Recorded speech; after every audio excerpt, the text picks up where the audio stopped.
Today I wanted to share a short and simple story with you.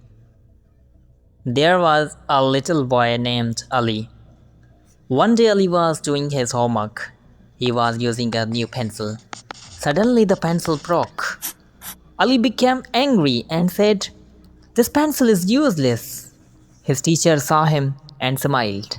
She picked up the broken pencil and said, "Look at this pencil carefully." Ali looked at it. The teacher said, "It is broken, but it can still write." She sharpened the pencil and gave it back to Ali. Ali started writing again.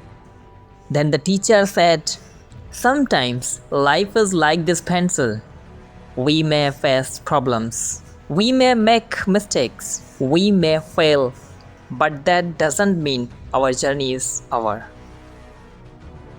Ali understood the lesson. From that day, whenever he faced a problem, he remembered his pencil.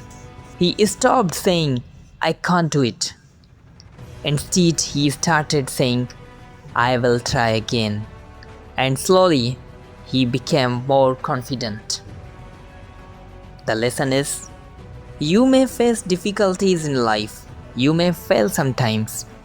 But failure doesn't mean the end. You can learn, improve, and start again. So never give up because of one mistake. A broken pencil can still write, and a person who keeps trying can still succeed. Believe in yourself, keep trying, keep learning, and never give up.